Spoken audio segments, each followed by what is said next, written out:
I'm a clinician, a general practitioner, who does every aspect of the implant dentistry that you're about to see. All the good and the bad I share with you. I also teach at the university, so there's a little bit of academic starting to creep into me, but it won't get too far. It's always a great pleasure to come over to the US, mainly because I have a few of my own American idols in the form of Team Atlanta, Dennis Tarnow, Mike Pecos, people who have influenced me and have sort of given me a direction as to where I want to be. But I also want to try and show you that also Britain has got a little bit of talent, and not just in the form of Susan Boyle, for those of you who might know the program. And please do not press 3 buzzers in succession. I wonder who the Hoff is. Anyway, every time I come to the US and go into a department store, one of the questions I'm asked is, where are you from? And I usually say England, obviously. Oh, are you from London? And I think that's the right way that you say it. I say no. And the next question is always invariably, how is the Queen?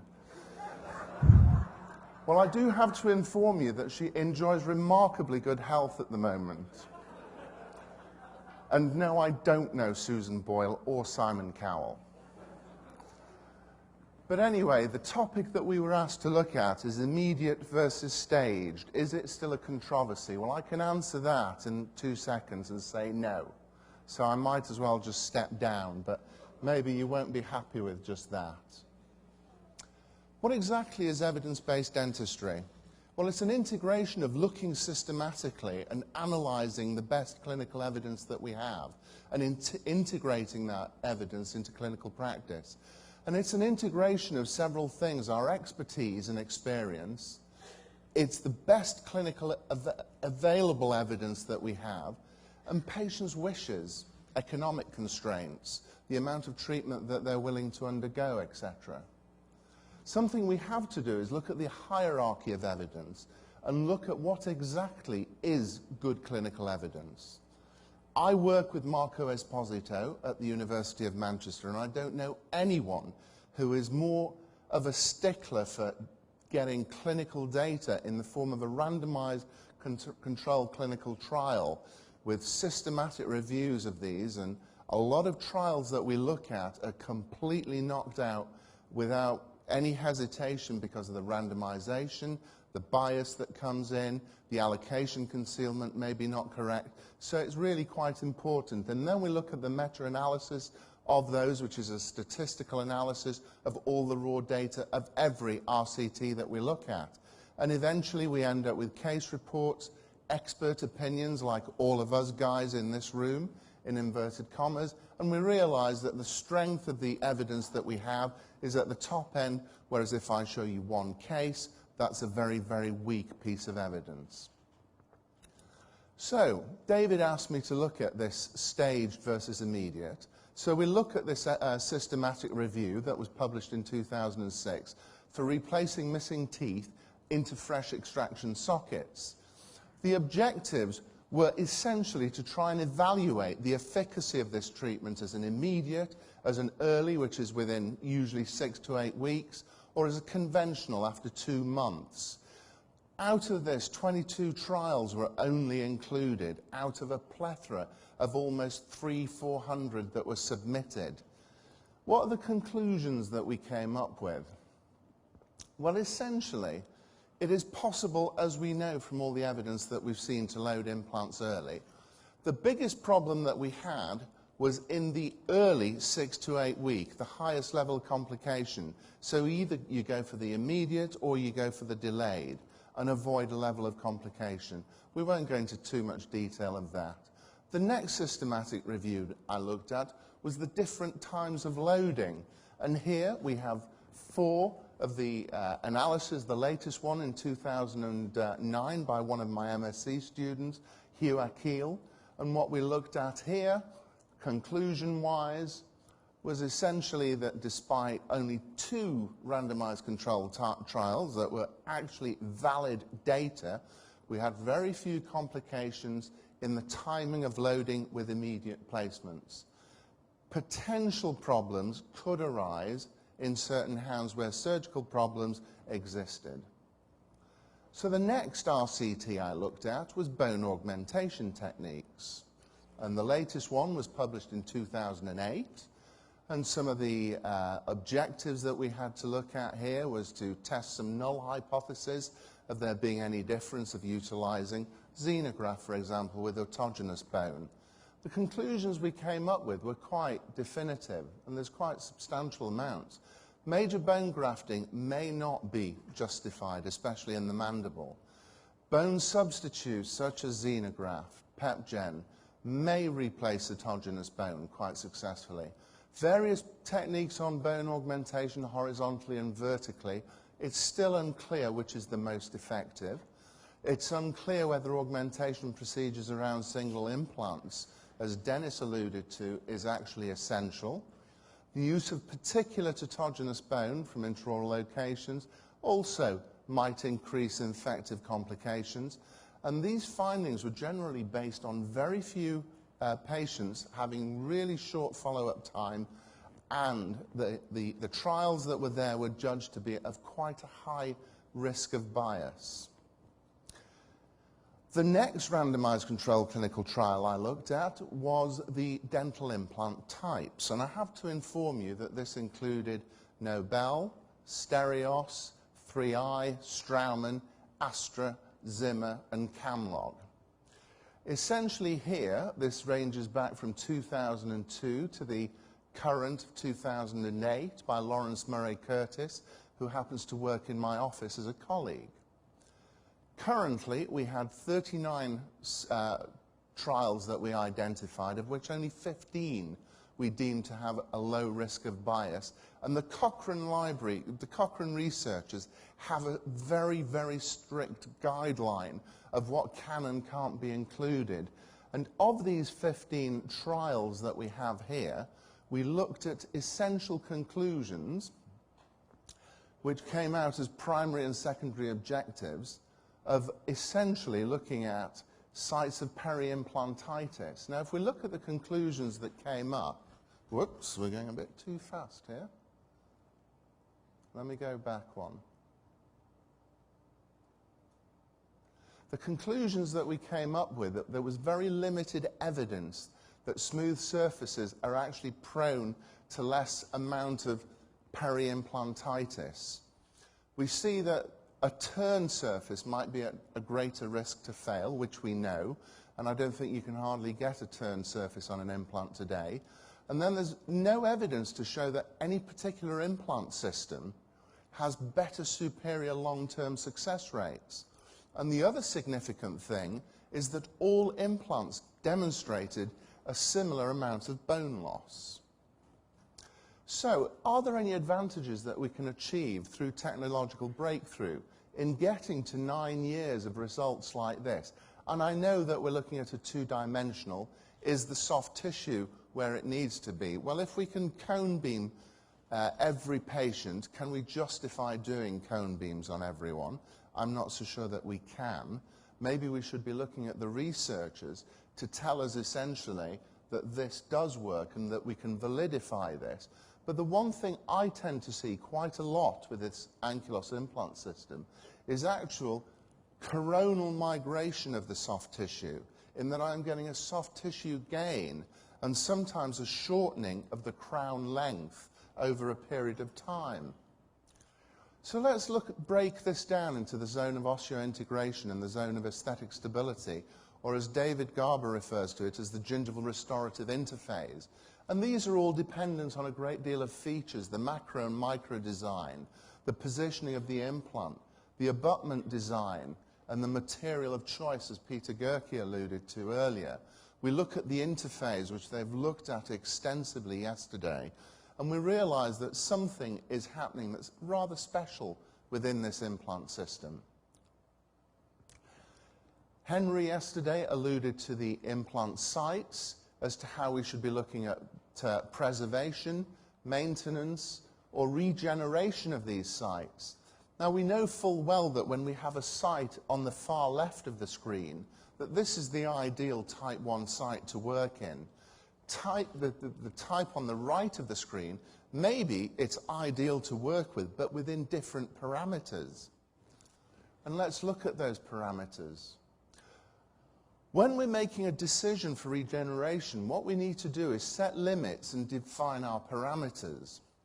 So if we're looking at the indication, whether it's a dehiscence or a fenestration, the approach should probably be simultaneous, and then utilizing either some form of membrane with some guided regeneration. As we know from the systematic review, there is no evidence to suggest that one way is better than the other. If we consider defects of less than 2 millimeters, greater than 2 millimeters, or large defects, then we have to try and set the limits and the parameters as to when we place the implant, the fourth dimension, as Team Atlanta called it, within the placement of an implant. And again, if we're looking at ridge defects, buccolingual or vertical defects, when do we time the placement and how do we do it? Essentially, let's consider the aesthetic impact. This is a type 25 site. It's probably the worst that you will see. So in this situation, what we do for the patient is create the syn cone overdenture. We are giving the patient good aesthetics, decent lip support, because sometimes going for something that's totally fixed can be a big, big problem. Also, there are economic constraints. I often find that osteoeconomics is quite a vital factor in treating patients. The patient usually comes in with no bone but plenty of money, and plenty of bone but absolutely no money. What about doing these kind of hybrid, the all-on-4 types? Well, yes, they do work, but there are complication levels that we're looking at of probably 15 to 20%. If you look at Tord Berglund's publication over from Sweden, you look at Paolo Mallo's work on this, and there isn't a single prospective study or a randomized controlled study to actually back up any of this. This is all retrospective stuff. So maybe we should look at the evidence a little bit more closely. What about going for a more European conformative approach in our aesthetics?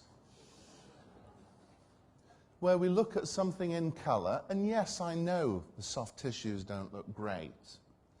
But when you think that you're actually looking at 4 implants in situ that are about 9 years old, am I going to build up a papilla? No, I'm not, because it's never going to be a papilla.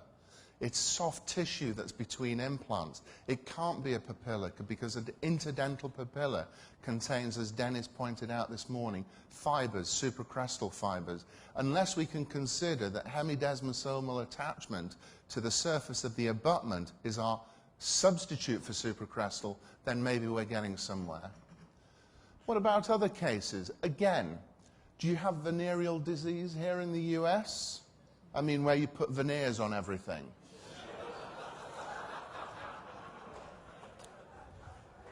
This is a potential case that you could so easily introduce some venereal disease. Because in the UK, that is everything. It's a 10 years younger makeover. But if you realize that you're looking at a natural situation, a natural smile of an older person, then you can restore those people to a conformative aesthetic approach. It's great to see all the beautiful pictures that everything looks perfect. Look at this situation. What is this stippling? Can the scientists in the audience tell me? That stippling when I was a student indicated healthy gum. It indicated maybe Sharpie's fibers showing a level of attachment. Why do I have that above an implant abutment in the connection area? And you see that regularly, giving you level of aesthetics. Yes, we can go for the high fancy level of aesthetics, not a problem. But implant placement criteria, we do have to consider this aesthetic triangle. The tooth, the soft tissue, and the bone. As the guys have pointed out, the bone sets the tone, the issue is the tissue, and maybe as Dietmar pointed out, there may be a clue in the screw, upon the screw, upon the screw, and the screw. Thank you, Barry. Great presentation. And by the way, your flies were not undone. So the implant position has to be 3-dimensionally correct. We all know that we have to place the implant where we can get primary stability, and that we are also well aware that what happens with this bundle bone and the running distance, the gap, as Dennis pointed out, yes, some very controversial thoughts. I would love to see more histology of that going on. So interesting, very, very interesting stuff. Other things that we have to consider three-dimensionally is the apicocoronal positioning, and this is really system dependent. Paul Weigel answered one of the questions yesterday as how deep is deep? I think when the biotype is actually thinner, you go slightly deeper. And it was an unfair question to ask Paul because he doesn't place them, he restores them. So in many ways, I think the deeper you go, and you can go up to about 2 millimeters, I think, quite safely. You have 3 and 4.5 sulcus sites, so you can restore the cases without compromising.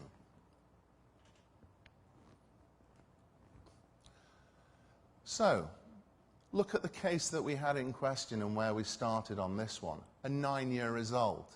An immediate placement, the timing, the 4-dimensional timing was all correct. And what I like to see is the stability of bone that sips into this area. It's kind of a bit like guided bone regeneration from the days of utilizing Gore-Tex. If you leave a space between biocompatible materials, bone will grow into that space. You put in an implant, which is titanium, an abutment, which is titanium, you're going to get some infill. Are you going to get attachment onto the abutment? Probably not, and you never will, because despite how good the connection is, there's got to be a degree of micromovement, especially on the narrower diameter implant. I'm not so sure on the wider diameter, because it will be the implant wall that will give, nothing else. Let's look at a case that really should we be thinking about staged or immediate placements. We look at a case like this where the implants are actually failing. This patient had previously had an iliac crest graft 10 years previously. 4 implants were placed, 1 was already lost. If we look at the amount of defect that goes on here, fairly challenging to take a case like this on. Remove the implants, we did a block graft on one side, covered with a xenograft, and we did a titanium mesh because we could not fixate the block, and finished up with a result that was slightly compromised for the patient at 5 years. I wanted to place more bone in this site and a connective tissue graft, and maybe I could have done with a little bit less pink porcelain, but when you consider the type of open bite this patient had, why 4 implants were placed in the first place is beyond me, unless again it was a case of osteoeconomics. So let's look at something else that's slightly different. Is this a staged approach or is this an immediate approach? My perfect place for putting a post-retained lateral incisor is actually on the end of my forceps. We see that 3 apical surgeries have been conducted in this situation, and I have to ask when is enough is enough. So we realize that we're going to have a large defect that we're going to have to work with. We see that the implant positioning here would lead to nothing but a compromise. We do the block grafting, we follow the protocols, we do the tension-free closure, and we go through to placing an implant and immediately restoring with a provisional restoration into a grafted site. Most of this implant, which is a 17 millimeter length implant, is going to be held in host bone. This bone here I call my soft tissue supporting bone. And we look at the abutment connection with a small connective tissue graft to boost the gingival biotype. If we look at the result, day 0, we can see the black triangle disease. The black triangle disease is something that we know is going to disappear. Again, through Dennis's work, we look at it and we see where the position of the bone is on the mesial and the distal, and we can realize that if we give this case just a little bit of time, that we can see that after about 9 years, we didn't give it enough space, and you can see that this soft tissue here is actually being compressed into its position. Would the patient allow me to take this crown off and adjust it? Not a chance. We look at certain other different ways that we do it. 2 implants are going to go in. We're going to use Fouad-Cury's technique of a facial plate, and here we did a guided bone regeneration, which you can see with the healing abutment in position. And if we take the healing abutment away, you can see that we grow the bone about 1.5 millimeters above the head of the implant to create a coffin almost. Allow the soft tissues to develop around the provisional crowns. If we look at the next case, adjacent implants, which Barry alluded to very, very nicely in your presentation. These teeth require to be removed.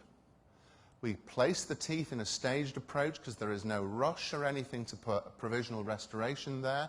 These were loaded at about 10 to 12 weeks. Look at the abundance that we have of soft tissue.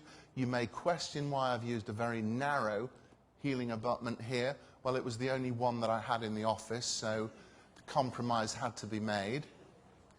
So we go through the process of the restoration, connect the standard abutments, and don't interfere with them. Do I need a secondary abutment? No. The diagnostic wax-up has given me the blow down, the vacuum form. We put up the temporary caps in order to make the provisional restoration. We provisionalize and take an impression all in the same visit. Takes us about an hour to get to this point and start working on the emergence profiles. If we look at the final restorations being constructed, my technician informs me, Nigel, you have made an error. And it's always Nigel who makes an error with my technician, never the other way around. The abutment is a little too long because of the over-eruption of the lower molar. We do a reduction with a reducing jig, and we actually look at the situation. Having done that, we get the final crowns, cementation on day one, start working the emergence profiles, start working the soft tissue. It's not a papilla, it's inter-implant soft tissues, and we have to accept that there will always be a compromise, especially when we're looking at a situation like this, 1.5 millimeters, 1.2 millimeters, all at 4 months. The best I can hope for is to build a peak and maintain a peak. In the past, I used to build troughs, big baskets, shopping trolleys of Brenner marks. If we look at the results at I think it's 5 years here, then we can see that we're developing beautiful contours, and that's the best that I think we can hope for. And those contours are at a level in a smoker that smokes about 20 cigarettes a day.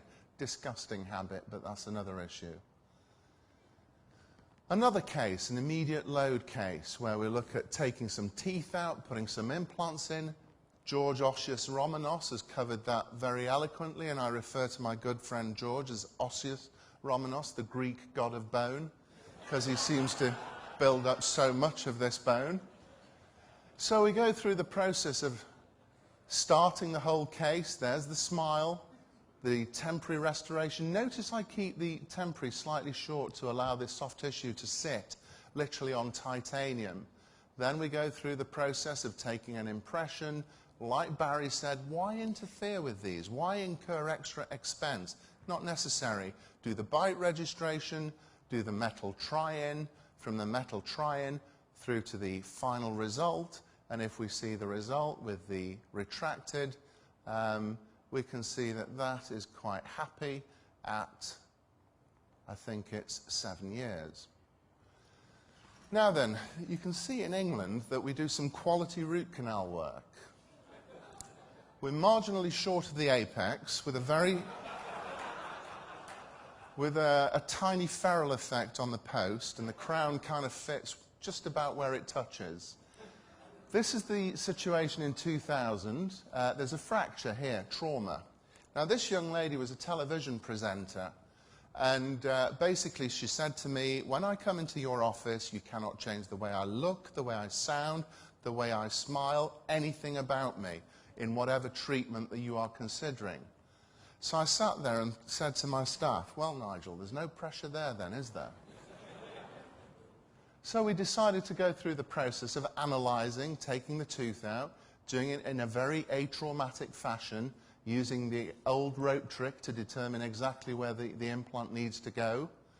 We placed the implant, connected the abutment, went through the protocol of establishing what's going on with this modified Iwanson crown thickness gauge to see the actual width of the buccal plate of bone. And I've published a thesis on this. Out of nearly 500 cases of single teeth, less than 20% had above 0.7 of a millimetre that we went through this protocol of immediate placement and immediate provisionalisation. But that is something that I'm hoping to publish. The abutment is connected, a provisional crown is made, we take a radiograph and look at what happens to the bone in this site. There's the space there. It's as if the abutment is encroaching onto the socket. It may well be, and if it does, it will just loosen. And we can just retighten that. I don't see an issue. So if we look at the case as it kind of evolves, 12 months. If we look at the case a little bit further down the line, that's at 5 years. The bone remodeling, it always remodels, has to remodel. Being a fairly attractive and quite a famous young lady, this one, I asked her if she would send me a nice smiling photograph so that I could put on the wall in my practice, because she's on the TV over in England. So she sent me this picture, I think.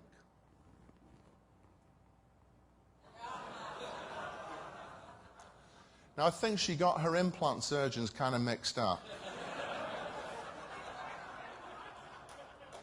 But I have to tell you, I was so proud of my soft tissue manipulation. And there should be a picture there. I was referring to this. So we digress. As Barry pointed out, we get an abundance of soft tissue to work with. This is the kind of scenario that we see. Soft tissue is our friend. There's got to be some bone there somewhere. Exactly where it is, Dennis, I don't know. And quite frankly, you know the first question you asked, where's the biologic width? Don't care. Well, I don't care where the bone is. So long as the soft tissue looks great, and it looks great to the patient, I couldn't give what you say in America as a rat's ass. Something we have introduced that is hopefully contributing to something is an aesthetic index in the practice, which breaks down the pink aesthetic index and some of the other indices. I call GZI1, where I get a soft tissue migration coronally. GZI2, I call soft tissue stable, and it's easy to measure at the day of extraction, the day of implant placement, and long term, so that you can see if there's any changes going on. GZI3 comes in as loss of bone at 2 millimeters, up to 2 millimeters, or soft tissue rather, at 2 millimeters. And GZI4 is a catastrophe. So, let's consider the monochrome aesthetics.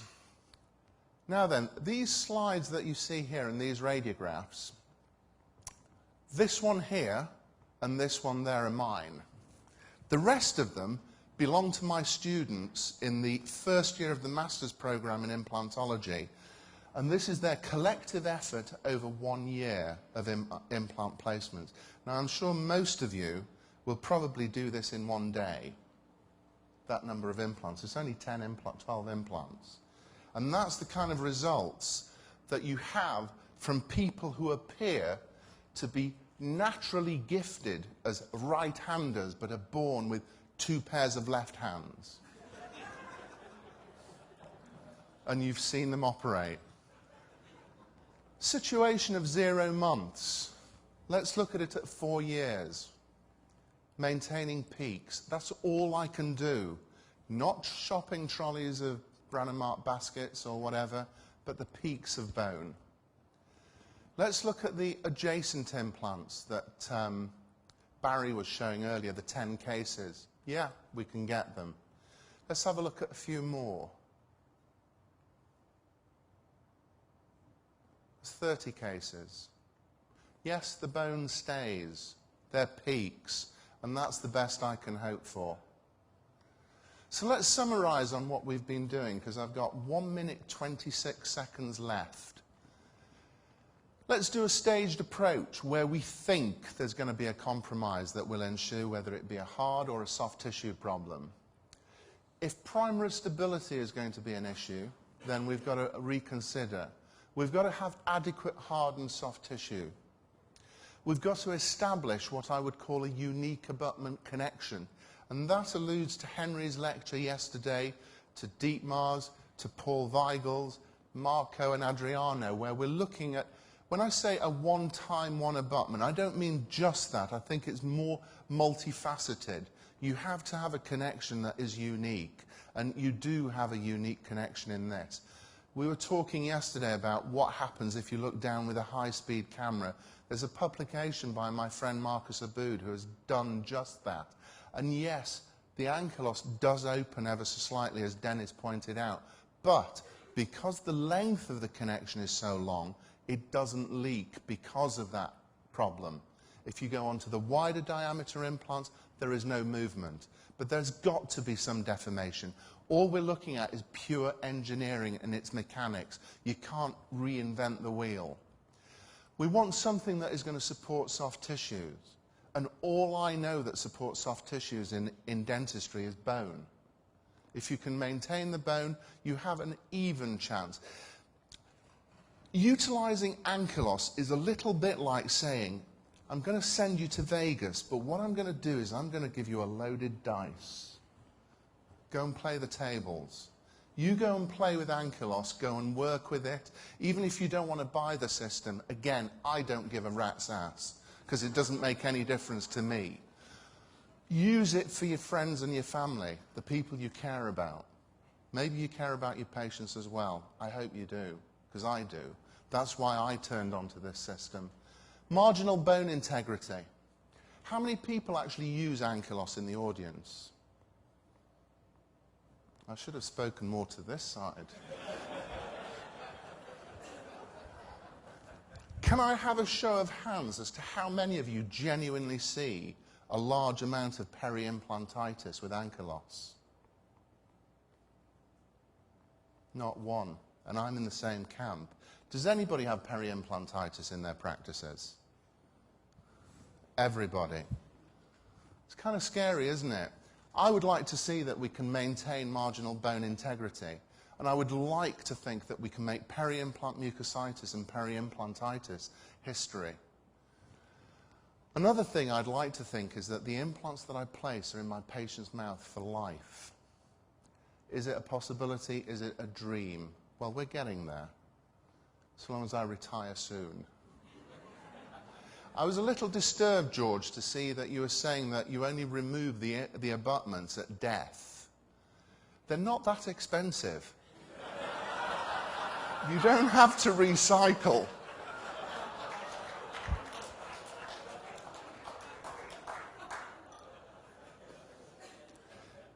David, I am 10 seconds over, but I'm going to finish on some music again.